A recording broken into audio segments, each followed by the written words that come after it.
اللهم محمد في جميع أفعاله ومحمد اللهم صل عليه مع صحبه وآله صلاة تكون لك رضاء ولحقه أداء. أما بعد، رسول صلی الله علیه و آله وسلم د سیرت 90مه برخه. په تیره برخه کې مو د معراج د واقعې بیان کوي، څو تر دې ځایه پرې مو بیان رسولی و چې نبی علیه الصلاة والسلام اول اسمان ته پورته شو او هلته یې د آدم علیه الصلاة والسلام سره ملاقات وشو. دلته په دغه اول اسمان کې رسول صلی الله علیه وسلم نور هم ډېر عجیب شیان ولیدل چې د هغو د جملې څخه یې داسې خلک ولیدل چې په یو لو واله کې اوبازي کوله. ځینې علما وایي چې دغه واله د وینو و، یعنی د اوبو پر ځای وینې پکښې بهېدې. دغو نفرو به په دغه وینو کې اوبازي کوله، څو په ډېره ستړیا سره به د ولي غاړې ته راورسېدل.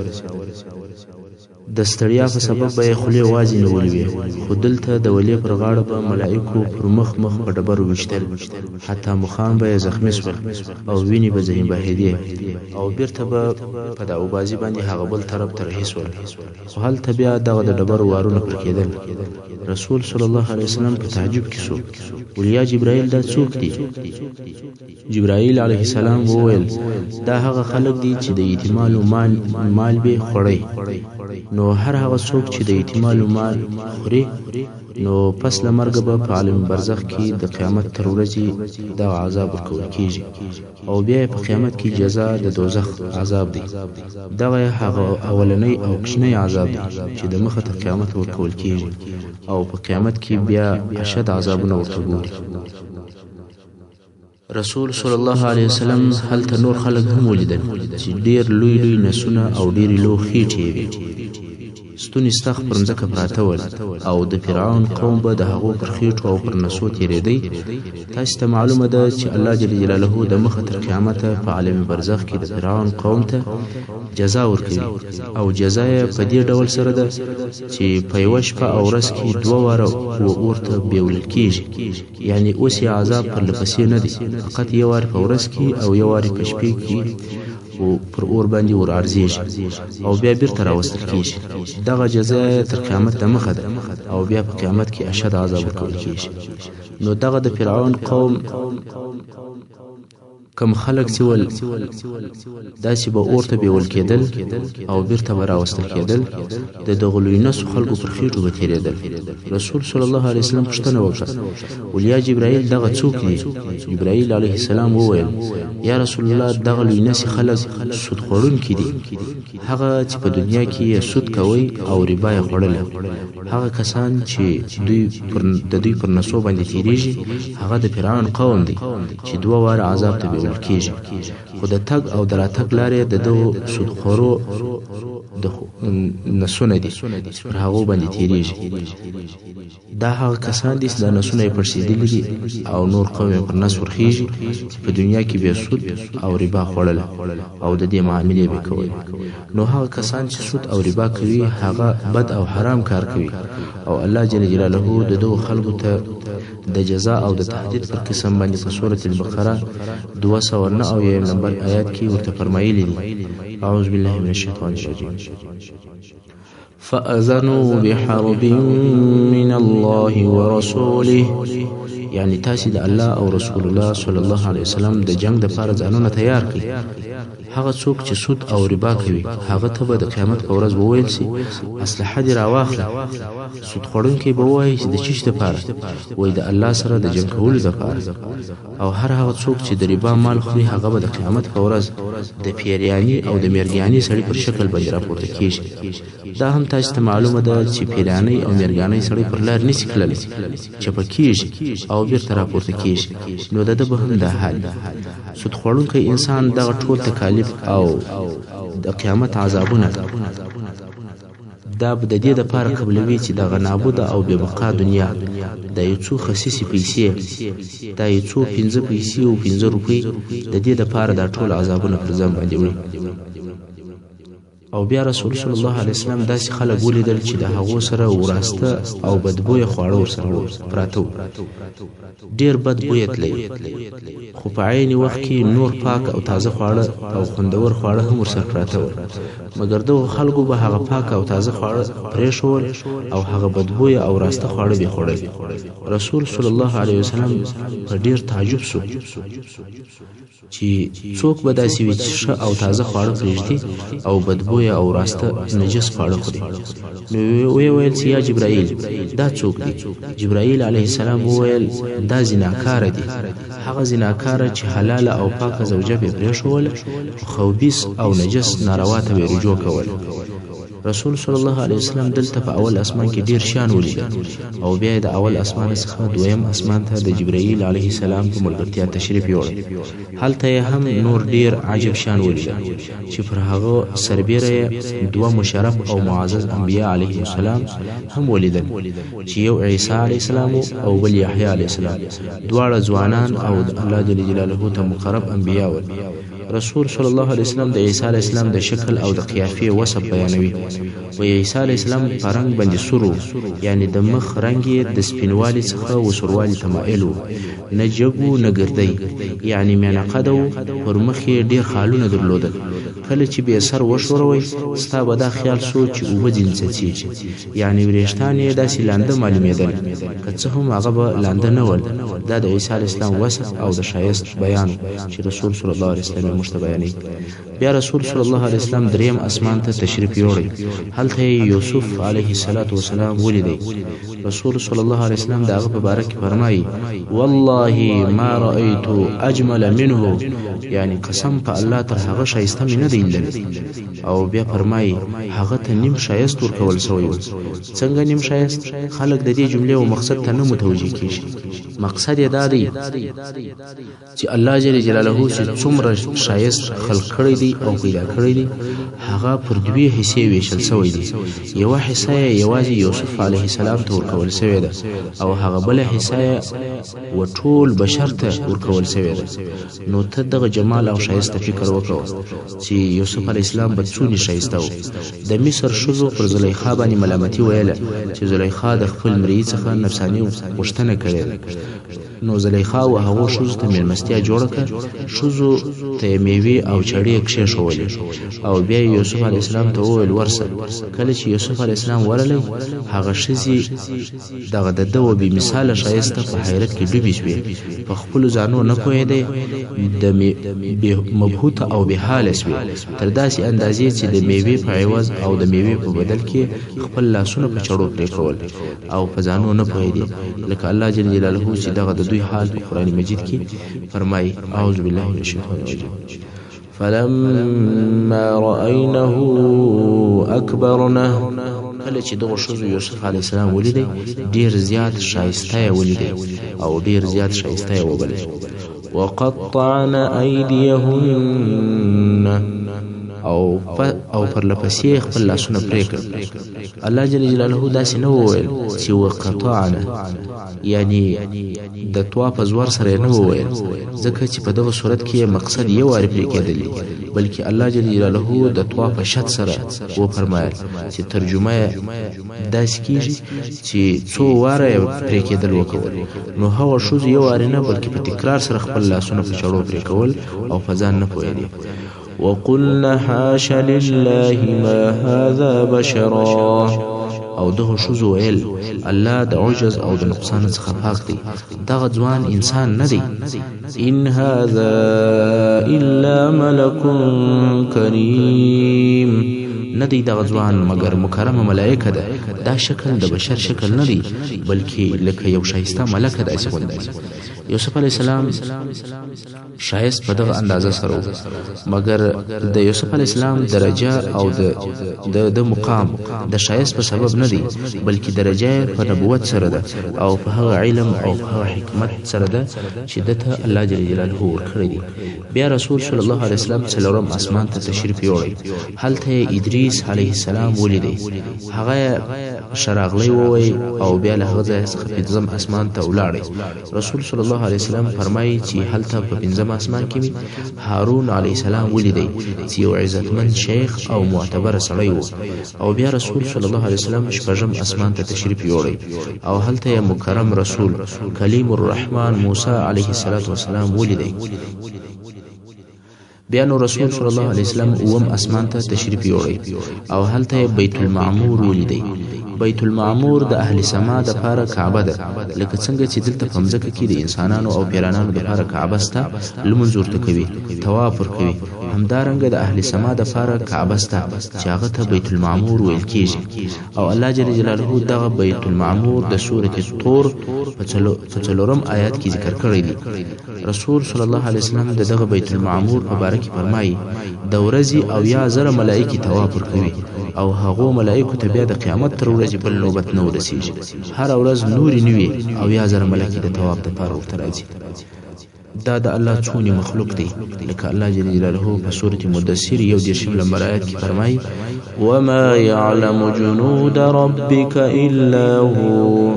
د الله مخلوق او لشکري خپل الله ته معلوم دي چې څونه مخلوقات الله پیدا کړي. دغه اوم اسمان په ملائکو ډکو او ټول ملائکه د الله جل جلاله په عبادت مشغوله وي، څوک پر سجده، څوک پر رکوع او چا تسبیحات ویل.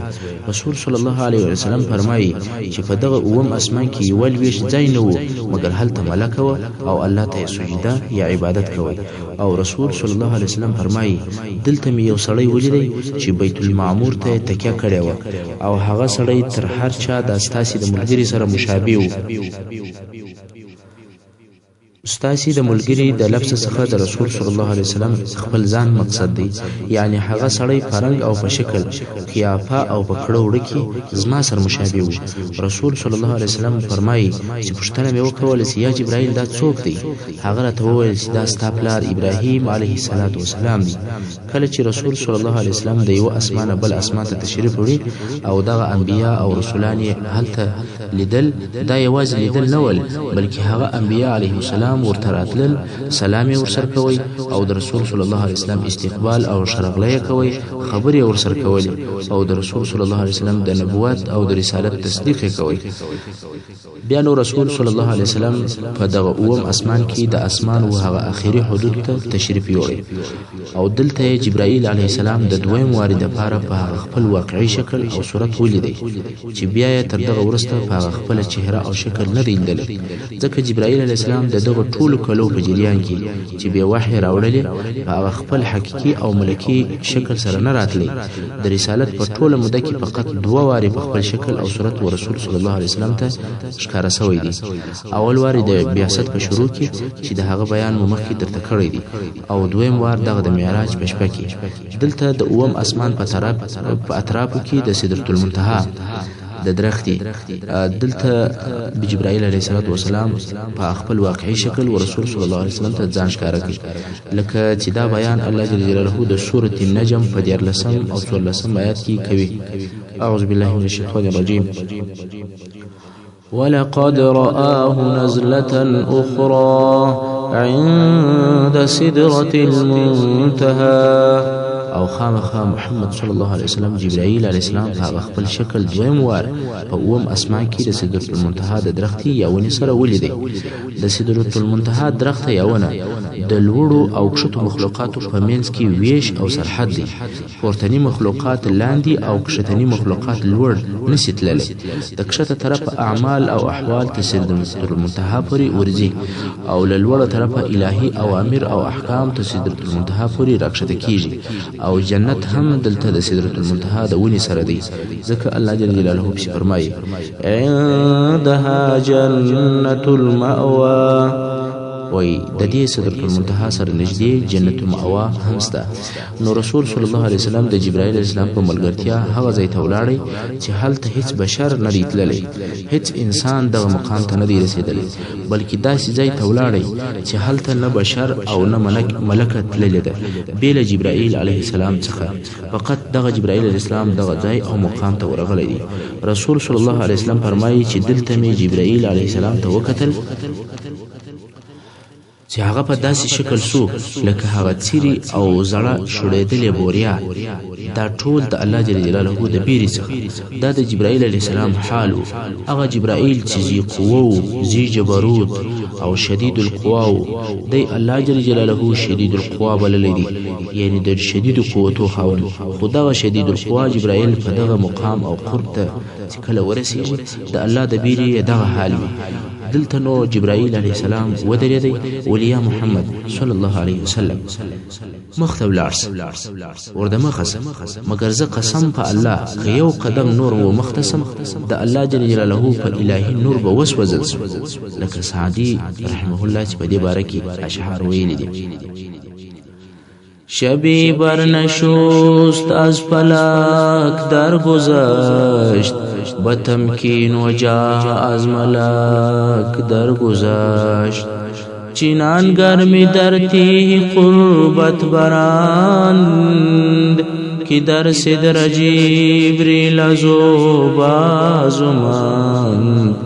بدو گفت و سالار بیت الحرام، که ای حاملی وحی برتر خرام. چو در دوستی مخلصیم یافتی، عنانیم زی صحبت چرا تافتی.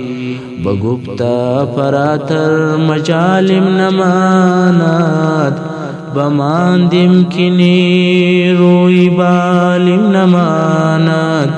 اگر یک سریم وی برتر پریم، فروغی تجلا بسوزت پرم. جبرائیل علیه السلام وویل: قسم په الله که یو قدم ورده قسم د الله په نور به وسوځل. نو رسول صلی الله علیه وسلم حبیب الله محمد رسول الله یوازې مخ ته ولاړ. داسې ځای ته ولاړی چې هلته نه بشر تللی دی نه ملکه. دا د الله له طرفه د دې امت و رسول صلی الله علیه و وسلم ته عزت او اکرام دی. رسول صلی الله علیه وسلم فرمایي: ورده مخ شوم او مخ ته ولاړم څو د سدرة المنتهی درختي او ونې ته ورسېدم. رسول صلی الله علیه وسلم د سدرة المنتهی د ونې تعریف او بیان راته کوي او فرمایي: دغه ونه یو عادي ونه وه. د دغه ونې پاڼې لکه د فیل غوږونه لوی لوی غټې غټې پاڼې وې. په ښکاره او په ظاهره د ښایست کم خاص شی نه پر معلومېدی. رسول صلی الله علیه وسلم فرمایي: زه پر دغه حال وم چې د الله جل جلاله د نور تجلی او روښنایي او رڼا دغه د سدرة المنتهی پر ونه ښکاره شوې او ونه په دغه الهي نور باندې پټه شوه. لکه الله جل جلاله په سورة نجم کې فرمایي: اذ یغشی السدرة ما یغشی. یعنی کله چې دغه د سدرې ونه هغه شي پټه کړه چې پټه یې کړه. یعنی د رب جل جلاله تجلا او انوار پر دغه ونه پلوشي او رڼاوې واچولې. ما زاغ البصر وما طغى. د محمد صلی الله علیه وسلم سترګې نه وې ګرځېدلې بلې خواته، یعنی د ډېر ادب په سبب یې بل طرف ته هیڅ کتل نه. لقد رأى من آیات ربه الكبرى. د الله د اولوهیت او قدرت لوی علامې ولیدې. رسول صلی الله علیه وسلم د سدرة المنتهی ونه یا درخته ولیدل. هغه هم په داسې حال کې چې بیله کوم حائله او بیله یو پردې او د الله جل جلاله په انوارو باندې پټه وه. دا څونه لوی مقام او څونه لوی درجه ده.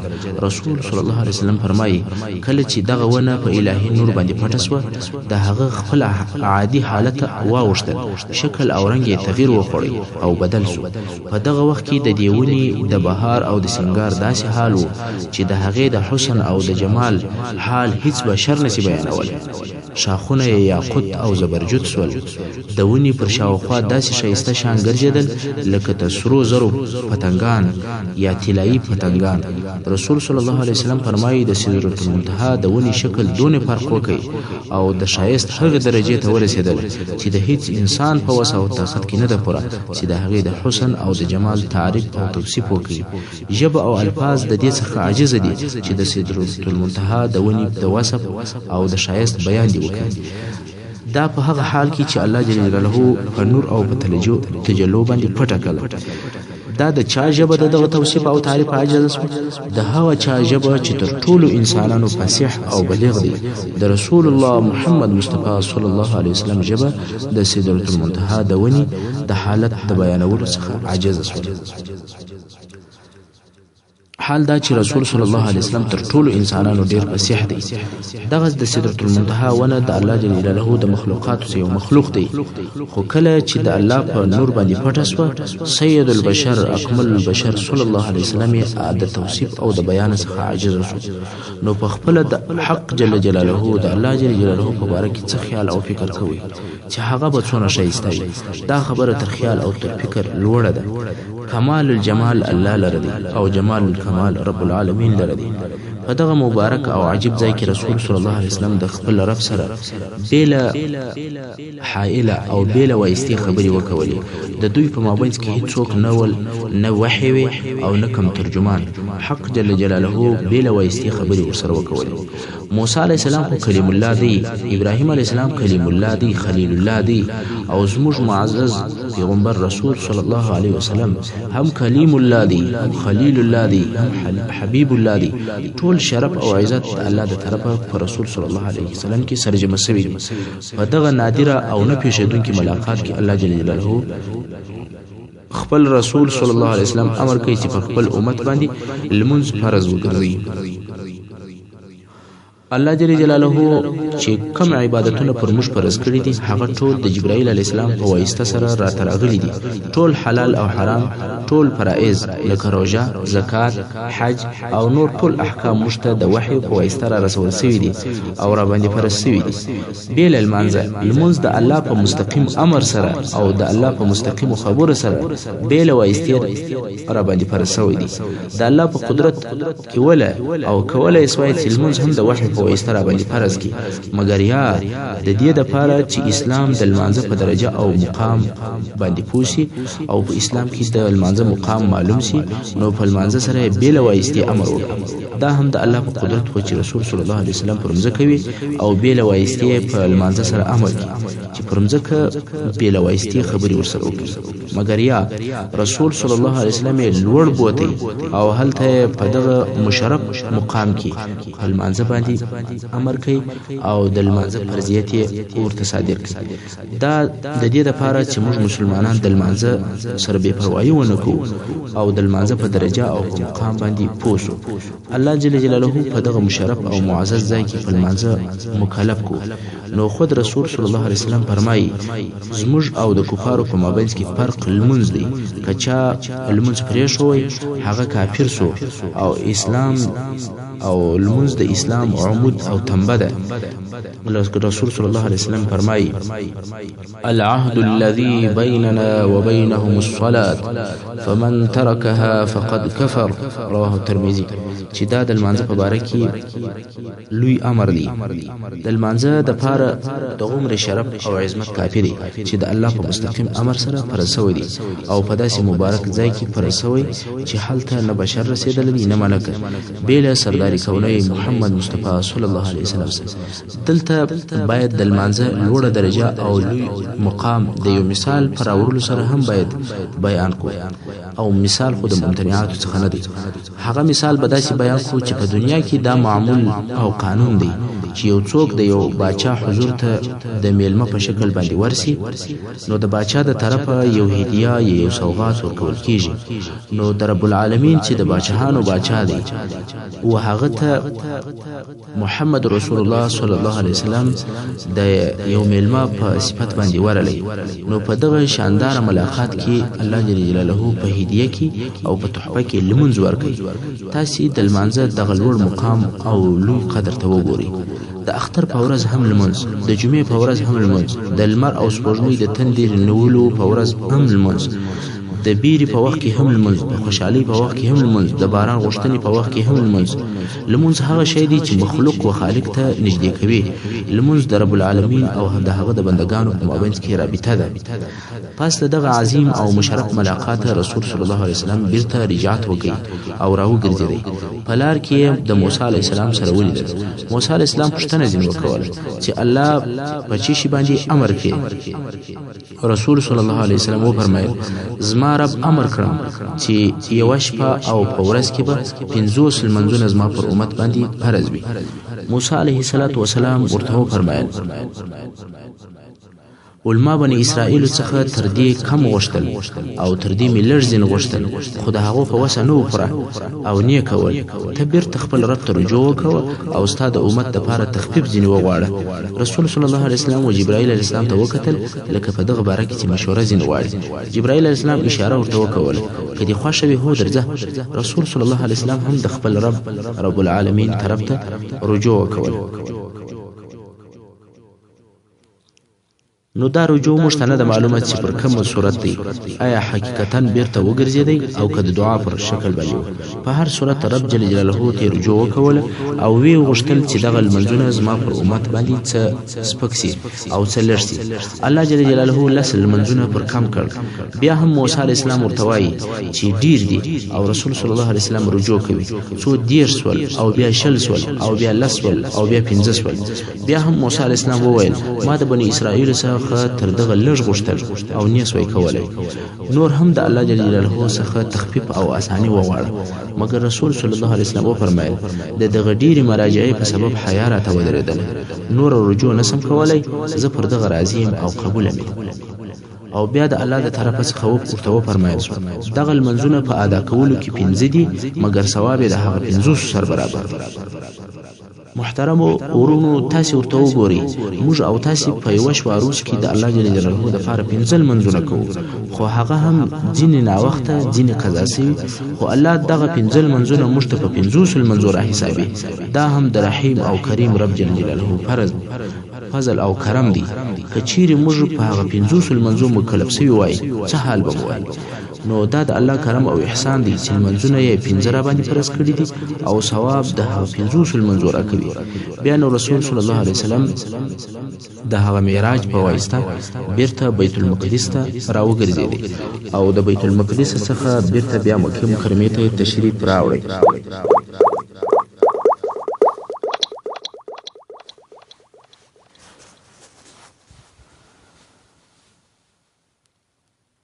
دا نو د اسراء څخه د عودي او د بیرته راګرځېدلو حالات. رسول صلی الله علیه وسلم پر لارې څه شان ولیدل یا څه شان ورته پیښ شول؟